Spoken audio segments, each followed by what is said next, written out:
بسم اللہ الرحمن الرحیم۔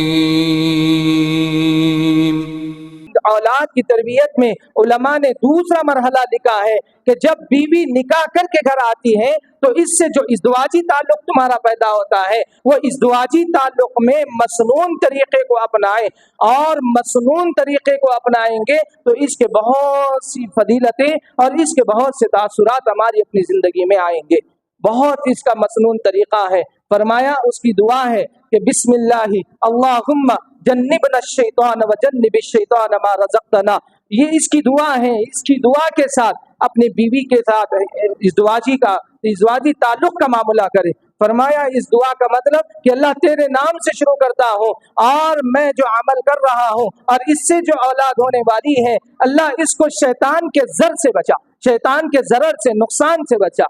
محدثین نے اس حدیث کی تشریح میں یہ بات لکھی ہے کہ جو مرد اس دعا کے بغیر اپنی عورت کے قریب جاتا ہے اور اس سے ازدواجی تعلق پیدا کرتا ہے تو وہ اپنی بیوی کے رحم مادر میں اپنے نطفے کے ساتھ شیطان کا نطفہ بھی داخل کرتا ہے، شیطان کا نطفہ بھی داخل کرتا ہے۔ اتنی بڑی نحوست ہے، مگر اکثر وہ بیشتر ایسے ہیں کہ اس کے مسنون طریقے سے تک واقف نہیں، اس کے مسنون طریقے تک واقف نہیں۔ اللہ کے رسول صلی اللہ علیہ وسلم نے صحابہ سے فرمایا کہ زبان سے الحمدللہ کہنا صدقہ ہے، سبحان اللہ کہنا صدقہ ہے، کلمہ لا الہ الا اللہ پڑھنا صدقہ ہے، برائی سے روکنا صدقہ ہے، نیکی کا حکم کرنا صدقہ ہے، اور تمہاری شرمگاہ تمہارے لیے صدقہ ہے۔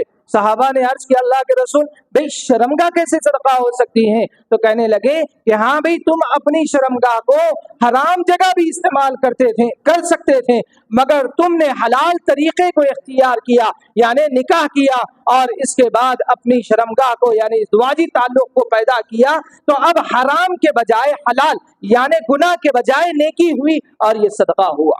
فرمانے لگے حضرت امی جان عائشہ رضی اللہ تعالیٰ عنہ بنیۃ الطالبین میں یہ حدیث لکھی ہوئی ہے، فرمانے لگے اللہ کے رسول مردوں کے لیے کیا ثواب ہے ازدواجی تعلق کے پیدا کرنے میں؟ کہنے لگے جب مرد اپنی عورت کے قریب جاتا ہے، اس کا ہاتھ پکڑتا ہے تو اس کے لیے ایک نیکی لکھی جاتی ہے، جب اس کے گلے میں ہاتھ ڈالتا ہے تو 10 نیکیاں لکھی جاتی ہیں، اور پھر اس کے ساتھ معاملہ پورا کرتا ہے تو اس کے لیے دنیا اور ما فیہا سے بڑھ کر ثواب ملے گا۔ اور فرمایا گیا اس کے غسل میں جب وہ جسم کے بال سے پانی کو پہنچاتا ہے تو اس بال سے پانی پہنچنے کی وجہ سے اس کے بقدر اس کے نیکیاں اس کے نامہ اعمال میں لکھی جاتی۔ اتنی بڑی فضیلت ہے، تو مگر آج اس کا ہم کو مسنون طریقہ نہیں معلوم۔ اسی لیے گزارش ہے تمام نوجوانوں سے کہ ہم نکاح بھی کریں اور یہ تمام چیزوں کو معلوم کریں، اس کے تمام مسائل کو اور علم کو معلوم کریں۔